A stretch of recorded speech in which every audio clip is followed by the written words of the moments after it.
Bismillahirrahmanirrahim. Assalamualaikum warahmatullahi wabarakatuh. Waalaikumsalam warahmatullahi wabarakatuh. Apa kabar teman-teman sekalian? Alhamdulillah. Allahu Akbar. Alhamdulillah, luar biasa, Allahu Akbar ya. Terima kasih semangatnya. Teman-teman, hari ini kita berkesempatan untuk bertemu lagi di pertemuan ke-12 mata kuliah sosiologi ya. Mengingat pada pertemuan sebelumnya kita berdiskusi tentang institusi sosial yang di dalamnya ada keluarga, ada pendidikan dan juga agama. Nah, hari ini kita akan membahas salah satu komponen yang juga erat dengan institusi sosial, yaitu gender, seks dan seksualitas. Ya, konsep gender, seks dan seksualitas ini seringkali kadang kita belum terlalu memahami. Kalau misalnya mengenal, familiar, pasti teman-teman sudah familiar ya dengan ketiga istilah ini.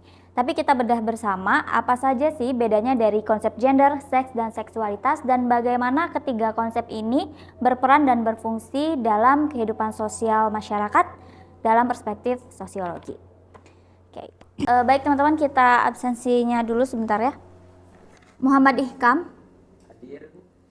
Rifki Mubarok, Maurul Warid, Aspia Suci, Nashwa Atalia. Baik teman-teman sekalian, sebelum memulai perkuliahan, mari kita awali dengan bersama-sama membaca basmalah. Bismillahirrahmanirrahim. Oke. Teman-teman, berbicara tentang gender ya. Kita mungkin sering mendengar kata gender. Ya, sangat sering terdengar kata gender, ada berbagai isu tentang gender. Tapi menurut pendapat teman-teman sekalian nih, gender itu apakah merupakan salah satu komponen yang membentuk kebiasaan dan budaya di masyarakat, atau justru yang dibentuk oleh kebiasaan dan budaya masyarakat? Izin mungkin Bu, Boleh? terkait gender sendiri itu sebetulnya perilaku masyarakat ataupun bentuk budaya memang itu tuh dari konstruk yang dibangun dari masyarakat itu sendiri. Oke. Perilaku atau budaya yang dikonstruk dari masyarakat. Berarti jawaban dari saudara Ihkam ya, itu gender ini dibentuk atau dikonstruk dari masyarakat. Seperti itu ya. Oke, baik, kita akan lihat ya bagaimana konsep gender, seks dan seksualitas dalam perspektif sosiologi. Nah, teman-teman bisa lihat ketiga komponen ini sering disalahartikan ya, namun punya perbedaan yang cukup signifikan. Gender, seks dan seksualitas konsep yang tidak independen, jadi ketiganya memang berkaitan satu dengan yang lain ya, tapi juga betul tadi yang disampaikan oleh Ihkam, dipengaruhi, dikonstruksi dan dipraktikkan dalam ranah masyarakat secara sosial. Apa itu gender? Ya, secara konstruksi sosial dan budaya, gender ini adalah hubungan relasional teman-teman ya, yang berupa tindakan atau harapan yang membentuk maskulinitas atau feminitas dipengaruhi oleh kultur dan sosial. Jadi kalau tadi pertanyaannya gender ini dibentuk atau membentuk, gender ini melakukan dua hal tersebut sekaligus. Dia dibentuk, dikonstruk ya, dipengaruhi oleh kultur dan sosial, tapi nextnya dia membentuk adanya komponen lain atau kesifatan di dalam diri manusia, yaitu maskulinitas dan feminitas dari gender. Jadi gendernya itu sendiri dia dikonstruk, kemudian gendernya ini juga melahirkan nilai yang lain gitu ya. Nah, West dan Zimmerman menyatakan bahwa gender merupakan karakter individu yang terbentuk oleh faktor sosial dan budaya, bukan alamiah. Jadi tindakan, peran, atau aktivitas gender adalah tuntutan dan harapan masyarakat. Maka betul ketika teman-teman memahami gender ini dikonstruk, sehingga nilai maskulinitas atau feminitas dari setiap budaya itu seringkali berbeda. Gitu ya, karena gender ini memang berkaitan dengan seks, dengan jenis kelamin yang merupakan bawaan lahir, tapi gendernya itu sendiri bukan bawaan lahir, sehingga dia akan dikonstruk, dipengaruhi oleh bagaimana budaya yang ada di sekitarnya atau nilai-nilai, tata nilai yang ada di sekitarnya. Nah, kemudian apa itu seks?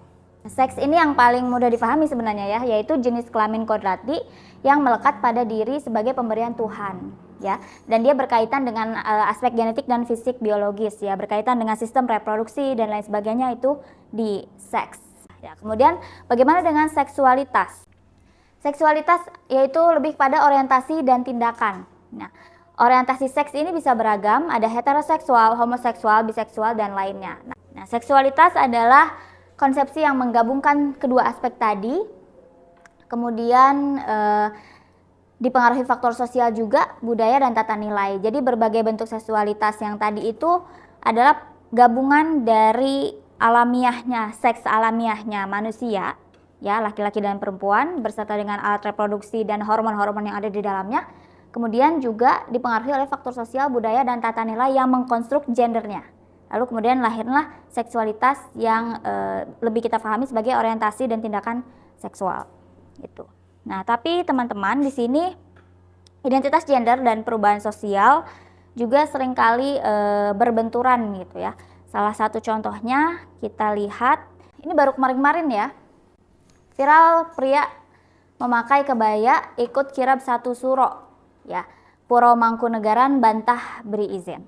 Oke, sebelum kita next ke kasus ini untuk lebih memahami konsep dasar dari gender, seks dan seksualitas, mungkin teman-teman ada yang mau ditanyakan terlebih dahulu? Cukup saja? Oke, kalau cukup berarti kita next. Teman-teman boleh buka alat tulisnya, juga boleh buka handphonenya atau laptopnya untuk kita eksplorasi berita ini ya. Teman-teman bisa klik di link berikut ya, teman-teman bisa pelajari tentang berita viral ini ya. Nah, saya di sini ingin teman-teman dibagi ke dalam kelompok pro dan kontra ya. Jadi yang pro teman-teman cari semaksimal mungkin untuk bisa membenarkan perilaku ini ya. Yang kontra silakan cari semaksimal mungkin untuk bisa membantah perilaku ini gitu ya. Seperti itu. Waktunya 30 menit, silakan teman-teman berdiskusi.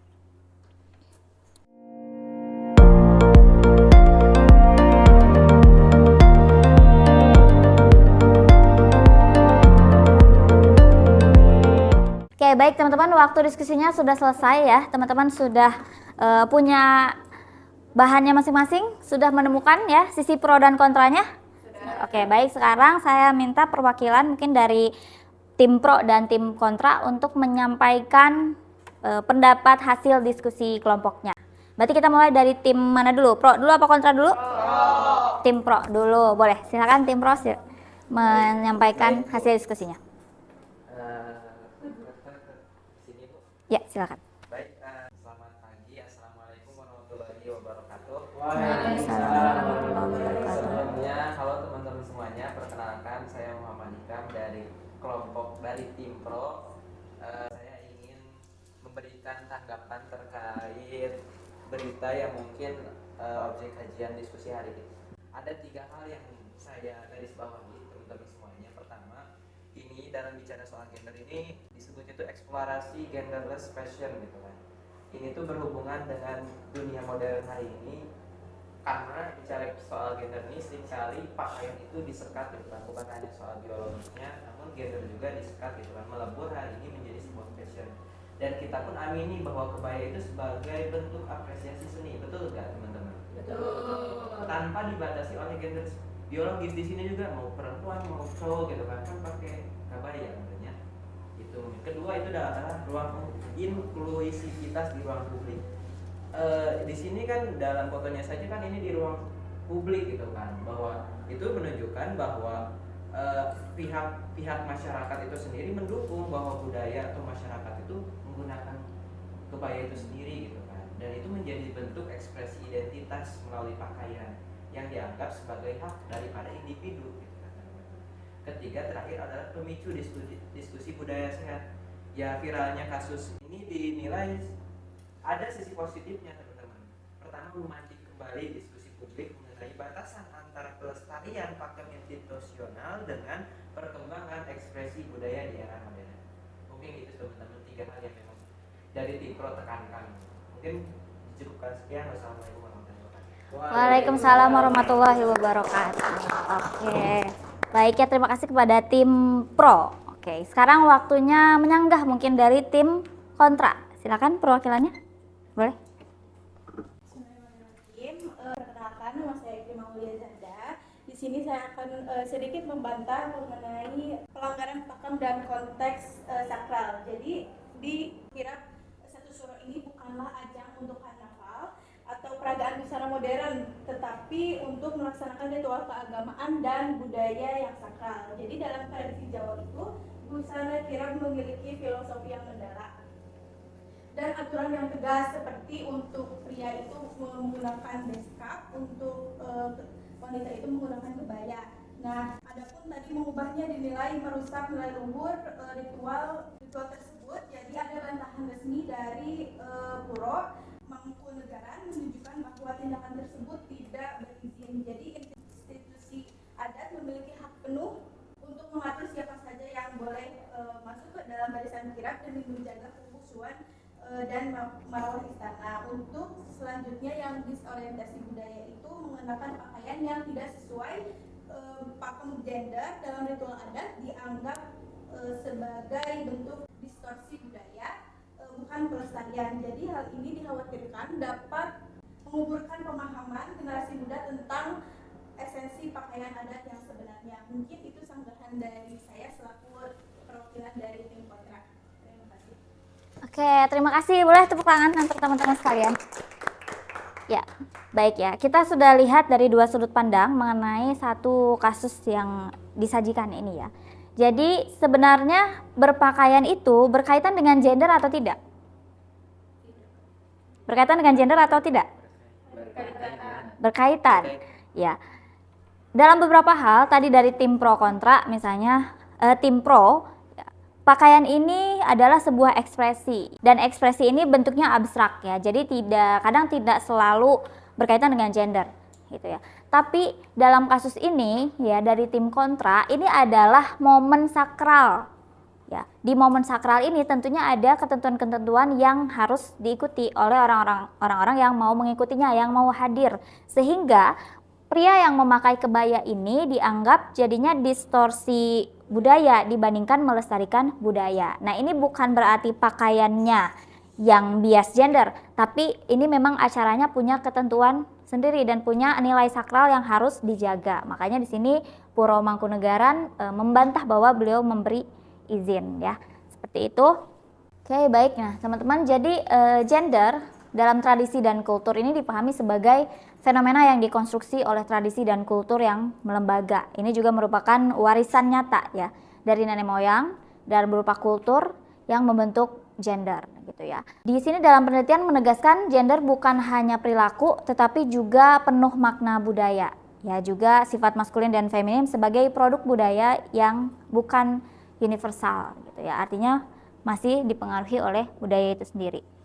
Nah, sedangkan seksualitas, norma dan dinamika di sini ya Parson menegaskan seksualitas harus sesuai dengan peran gender ya, dengan heteroseksual sebagai norma untuk harmoni sosial. Jadi kalau menurut Parson, heteroseksual ini adalah norma untuk harmoni sosial dan reproduksi, karena bagi Parson kalau tidak heteroseksual tidak terlaksananya fungsi reproduksi manusia secara ideal.